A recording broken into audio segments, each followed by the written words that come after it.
कई दुष्ट आत्माओं ने आपके पैरों को बांध के रखा होगा, हाथों को निष्क्रिय कर दिया होगा, आंखों पे घात किया होगा, किडनी पर घात किया होगा। शैतान ने किसी न किसी प्रकार आप पर घात करके आपको दुखी किया होगा। आज छुटकारा मिलेगा।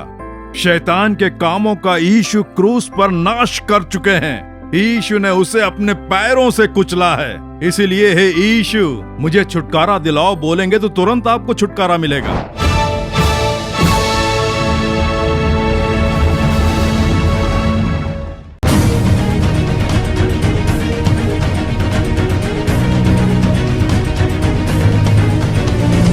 चंगाई प्राप्त होने के लिए, शैतान के बंधन टूटने के लिए, बीमारियां दूर होने के लिए।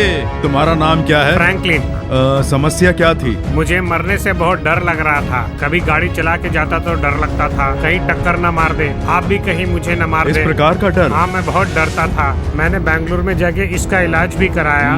तो अब यहाँ पर क्या हुआ? मेरा मरने का डर चला गया। देखा कितनी परेशानी थी, प्रभु ने तुम्हें छुटकारा दिला दिया। आमीन।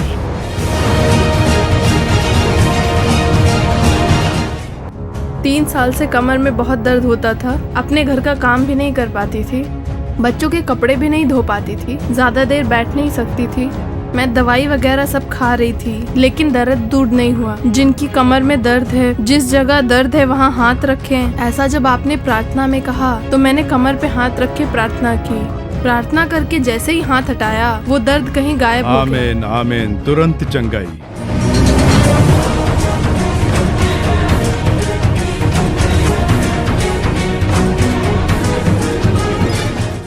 1 यूहन्ना 3 अध्याय उसका 8वां वचन पढ़ता हूँ, ध्यान से सुने। 1 यूहन्ना 3 अध्याय उसका 8वां वचन। जो कोई पाप करता है वह शैतान की ओर से है, क्योंकि शैतान आरंभ ही से पाप करता आया है। परमेश्वर का पुत्र इसलिए प्रकट हुआ कि शैतान के कामों का नाश करे। परमेश्वर न दिखने वाले ईश्वर हैं, सर्वलोक के सृष्टिकर्ता। उनके विषय में पवित्र शास्त्र कहता है 1 तीमुथियुस 6:16 में, न उसे किसी मनुष्य ने देखा और न कभी देख सकता है। अमरता उसी की है, वह अगम्य ज्योति में रहता है। आकाश मेरा सिंहासन और पृथ्वी मेरे चरणों की चौकी है, वो कहते हैं। वो कितने बड़े परमेश्वर हैं, उनकी सारी महिमाएं महत्वपूर्ण हैं। इसीलिए साधारण मनुष्य अपनी साधारण आंखों से उन्हें देख नहीं सकते हैं। न उसे किसी मनुष्य ने देखा और न देख पाएगा, वैसे ईश्वर हैं, ये पवित्र शास्त्र कहता है। उनका प्रकाश 1000 सूर्य यदि एक साथ मिल जाएं तो कितना प्रकाश होगा। हम आम तौर पर ही दोपहर के समय सूर्य को नहीं देख सकते हैं, इसलिए कि वो बहुत ही प्रकाशमय है। देख नहीं सकते वैसी अगम्य ज्योति, इतने बड़े प्रकाश में रहने वाले एक बहुत ही अद्भुत परमेश्वर, उन्हें मनुष्य कैसे देख सकता है? उन्होंने ही हमारी सृष्टि की, उन्होंने ही हमें पैदा किया। वही हैं जिन्होंने जगत की सृष्टि करके हमारा मार्गदर्शन करने वाले परमेश्वर। वो मनुष्य से प्रेम रखते हैं, लेकिन मनुष्य उन्हें देख नहीं सकते हैं, ना ही देख पाएंगे। मनुष्य की अनेक समस्याएं हैं, बीमारी, दुख, दर्द, डर, आक्रोश। ऐसे में ईश्वर को कैसे देख पाएंगे? और इसी कारण परमेश्वर हमसे प्रेम रखते हैं। इसलिए ईश्वर जो दिखाई नहीं देते हैं, वो एक साधारण मनुष्य के रूप में उतर कर आए, ऐसा पवित्र शास्त्र कहता है। वही है 1 तीमुथियुस उसके 3 अध्याय के 16वें वचन में, परमेश्वर शरीर में प्रकट हुआ। अगम्य ज्योति में रहने वाले ईश्वर, मनुष्य जिसे देख नहीं सकते वैसे महिमामयी प्रकाश में रहने वाले परमेश्वर, उन्हें मनुष्य देख पाए, उनसे बात कर पाए, उनसे मेल जोल करें, मनुष्य अपना दुख बताएं और चमत्कार प्राप्त करें। उसके लिए साधारण मनुष्य के रूप में उतर कर आए। यदि वो उसी प्रकाश में आते तो उनके सामने कोई भी खड़ा नहीं रह पाता। इसीलिए पवित्र शास्त्र कहता है, न दिखाई देने वाला परमेश्वर महिमामयी है, हमारी ही तरह शरीर में एक मनुष्य के रूप में इस जगत में प्रकट हुए। तभी मनुष्य उनके समीप जा पाया और मनुष्य उन्हें देख पाया। मनुष्य उनसे बात कर पाए और वो मनुष्य से बात कर पाए। इसीलिए महिमामयी परमेश्वर इस जगत में मनुष्य के रूप में आए और तभी उनका नाम यीशु इस जगत में रखा गया। आज से 2000 साल पहले हमारे एशियाई देशों में यीशु यूरोपियन देशों में नहीं आया, वो अमेरिका देश में नहीं आया, हमारे एशियाई देश में, एशियाई देश जिसमें हमारा इंडिया भी है, और मध्य एशिया में यीशु बेतलहम नाम के स्थान में मनुष्य का अवतार लेकर अवतरित हुए। उन्होंने इस जगत में मनुष्य बनकर जीवन जिया, और जब वो लोगों के बीच में रहे तो लोग उन्हें देखते हैं। उससे पहले भविष्यद्वक्ताओं ने ही देखा था, अनेक प्रभु जनों ने उन्हें देखा है, लेकिन ये कुछ अलग से अद्भुत हैं। उनकी उपस्थिति अद्भुत है, उनका जीवन अद्भुत है, अद्भुत चमत्कार करते हैं, वो चिन्ह दिखाते हैं, लोगों के ऊपर तरस खाते हैं, लोगों के लिए आंसू बहाते हैं, बीमार लोगों को चंगा करते हैं, जो लंगड़े हैं उन्हें चलाते हैं, अंधों को दृष्टि देते हैं, मरे हुए को भी जीवित करते हैं, लोगों पर तरस आता है ऐसा कहते हैं, मनुष्यों से प्रेम करते हैं। ये बहुत ही अद्भुत है। इसीलिए लोगों ने कहा कि ईश्वर मनुष्य के रूप में आया है। परमेश्वर ने अपने जनों से भेंट की। Lord has visited his people. स्वयं लोगों ने कहा कि ये साधारण मनुष्य नहीं है, ये ईश्वर है, सृष्टिकर्ता परमेश्वर। ये मनुष्य बनकर आए और हमारे बीच में रह रहे हैं, ऐसा स्वयं लोगों ने गवाहियां दी। वही है कुलुसियों पहला अध्याय, उसका जब 15वां वचन पढ़ते हैं, यीशु मसीह अदृश्य परमेश्वर का प्रतिरूप है। He is the image of invisible God, ना दिखाई देने वाले परमेश्वर का प्रतिरूप। इसीलिए तो यीशु ने कहा, मुझे देखने वाला उस पिता को देखता है, अदृश्य परमेश्वर को देखता है, ऐसा यीशु ने कहा। इस जगत में जो बात किसी ने भी नहीं कही और न कभी कह पाएगा, ऐसी बात ईश्वर स्वयं मनुष्य बनकर आए और लोगों के बीच में रहकर मुझे देखने वाला उस परमेश्वर को देखता है, ऐसा यीशु मसीह ने कहा। लोगों ने उनके चमत्कार और चिन्हों को देखकर ये हमारे बीच आया ईश्वर है, हमारे बीच रह रहा है, ऐसा लोगों ने कहा। वो किस लिए आए? पवित्र शास्त्र उनके आने के कई कारण बताता है। जो खोया वो खोजने और उद्धार करने आए, पापियों को खोजने वो इस जगत में आए। भले ही ऐसी कई बातें कही गई हों, लेकिन इस वचन में एक बात कही गई है, शैतान के कामों का नाश करने के लिए परमेश्वर जगत में मनुष्य के रूप में प्रकट हुए। इस प्रकार से वचन कहता है, शैतान के कामों का नाश करने के लिए, to destroy the works of the devil, परमेश्वर इस जगत में मनुष्य बनकर आए। इस प्रकार ये वचन कहता है। ये शैतान कौन है? क्यों उसके कामों का नाश होना चाहिए? उसके काम क्या क्या हैं? लूका 13वां अध्याय उसका 11वां वचन जब पढ़ते हैं तो 18 साल से दुर्बल करने वाली दुष्ट आत्मा की सताई एक स्त्री कुबड़ी थी, खड़ी नहीं हो सकती थी, कमर मुड़ गई थी, हड्डियां मुड़ गई थी, हड्डियों में कोई बीमारी है ऐसा कहा गया था। लेकिन यीशु जान गए ये बीमारी नहीं, दुष्ट आत्मा है, दुर्बल करने वाली आत्मा। 16वें वचन में यीशु कहते हैं, तो क्या उचित न था कि यह स्त्री जो अब्राम की बेटी है, जिसे शैतान ने 18 वर्ष से बांध रखा था, सब के दिन इस बंधन से छुड़ाई जाती, ऐसा यीशु ने कहा। उसी के लिए तो यीशु आए।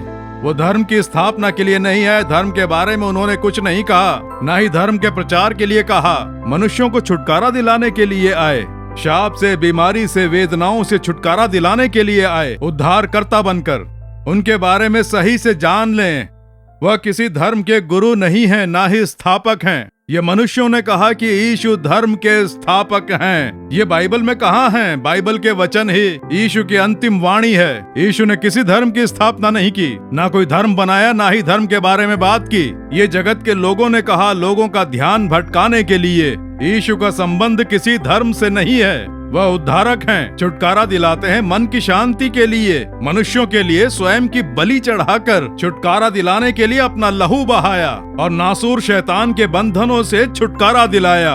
अब देखिए, इतने सारे लोग जब गवाही देते हैं तो ऐसे ही एक बार एक सभा में एक बहन मंच पर आती है और कहती है कि मेरे पेट में 2 गांठें थी, जिसे डॉक्टरों ने कहा था कि ये कैंसर की गांठें हैं, इनका ऑपरेशन करा लो नहीं तो और फैल जाएगा, इसकी वजह से आपकी जान भी जा सकती है। ये सुन के उसके मन में डर बैठ गया और उसी के लिए वो सभा में आती है। सभा में सुसमाचार सुनकर प्रार्थना करते समय हे यीशु, मेरी इन गांठों को लुप्त कर दो, मुझे छुटकारा दिलाओ। ऐसा बोलकर रो रो कर उसने प्रार्थना की।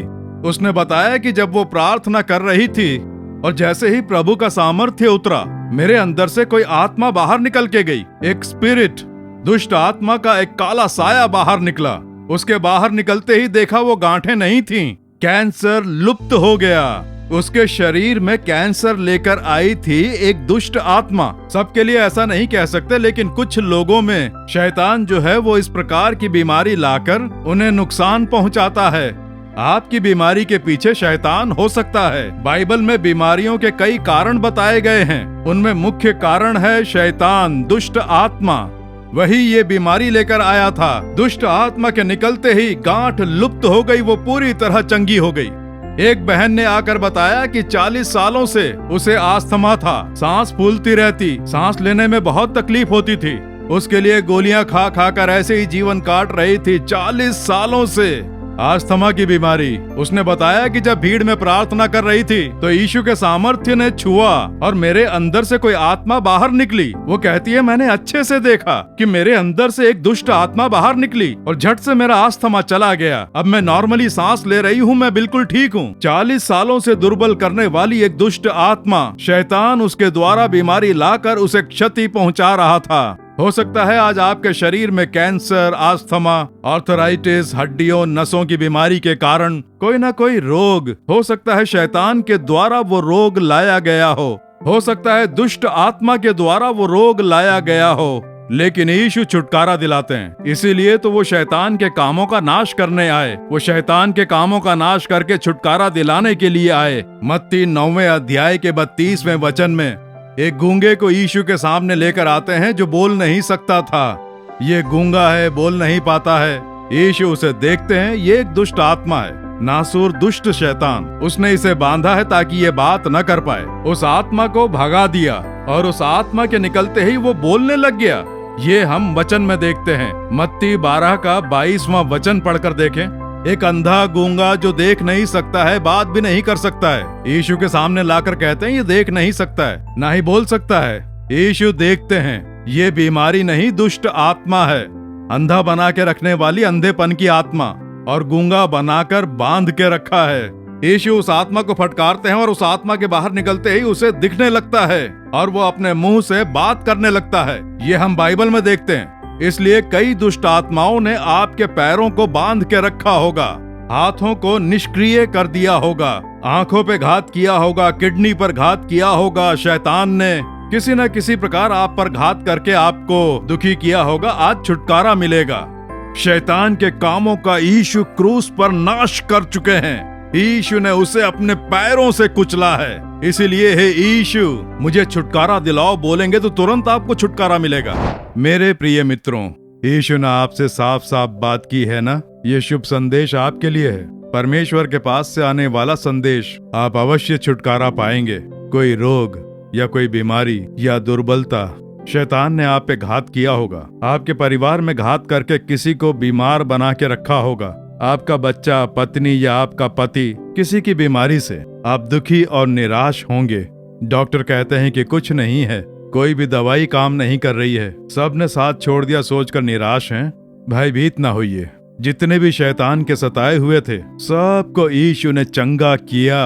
हमने बाइबल में देखा ना, आपको भी चंगा करेंगे। विश्वास रखें, आपको छुटकारा और चंगाई देने के लिए क्रूस पर अपना लहू बहाकर वो मरे। उनके घावों से हम चंगे होते हैं। उनके घाव वाले हाथ आपके लिए फैलाए गए हैं। अब मैं प्रार्थना करने वाला हूँ। बीमारी की जगह पर हाथ रखें। कहाँ चंगाई चाहिए? कोई गांठ है, दर्द है, वेदना है, हृदय में तकलीफ है, लंग्स में तकलीफ है, जहाँ तकलीफ है वहाँ हाथ रखें या अपने हृदय के ऊपर हाथ रखें। बीमार बच्चा या बीमार होकर कोई बिस्तर पर लेटा है तो उसके ऊपर आप अपना हाथ रखें और आपका विश्वास बाहर प्रकट हो, वैसे आप अपना हाथ रखें। अब मैं प्रार्थना करने वाला हूँ, मेरे साथ मिलकर आप भी प्रार्थना करें।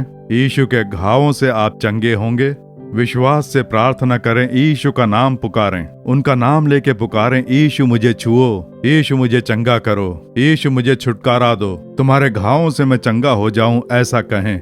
प्रार्थना करें। परमपिता, इसी समय नासरी यीशु मसीह के नाम से तुम्हारे बच्चों की चंगाई के लिए प्रार्थना करता हूँ। ये बीमारी लाने वाली नासूर दुष्ट आत्माओं को मैं फटकारता हूँ यीशु के नाम से। आत्माओं को, बीमारी लाने वाले शैतान को मैं फटकारता हूँ। कैंसर की बीमारी लाने वाले शैतान को मैं फटकारता हूँ। आंखों पर घात करने वाली अंधकार की आत्माओं को यीशु के नाम से मैं फटकारता हूँ। बहरेपन की आत्मा, कान बंद करने वाली बहरेपन की आत्माओं को मैं फटकारता हूँ यीशु के नाम से।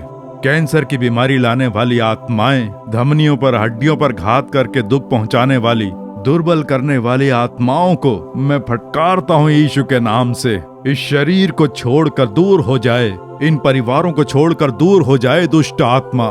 बीमारी का बिस्तर बदल जाए, बिस्तर पर बांध कर रखने वाली दुष्ट आत्माएं यीशु के नाम से निकल जाएं। वात की बीमारी दूर हो जाए, गठिए की बीमारी दूर हो जाए, घमंड की बीमारी दूर हो जाए यीशु के नाम से। बच्चे जो चल नहीं पाते हैं वो चलने लग जाएं। सारी बीमारियों के बंधन यीशु के नाम से टूट के बिखर जाएं। तुम्हारा सामर्थ्य उतर कर आए, हर एक के ऊपर उतर कर आए, हर एक घर में चंगाई देने वाला सामर्थ्य उतर कर आए। यीशु के नाम से छुटकारा प्राप्त हो, यीशु के नाम से चंगाई प्राप्त हो, यीशु के नाम से, यीशु के नाम से चंगाई, यीशु के नाम से छुटकारा, यीशु के नाम से चमत्कार हर एक के लिए होने चाहिए। इन्हें छूने के लिए स्तुति हो, चंगाई देने के लिए स्तुति हो। ऐसे जोर से कहें, यीशु तुम्हारी स्तुति हो। जोर से कहें, यीशु तुम्हारी स्तुति हो। मुझे छूने के लिए स्तुति हो, छुटकारा दिलाने के लिए स्तुति हो, चंगाई देने के लिए स्तुति हो। यीशु के नाम से चंगाई प्राप्त कर रहे हैं, यीशु के नाम से छुटकारा पा रहे हैं। हे यीशु तुम्हारी स्तुति हो। हमें छुटकारा दिलाने के लिए धन्यवाद। आज से ही एक अच्छी चंगाई,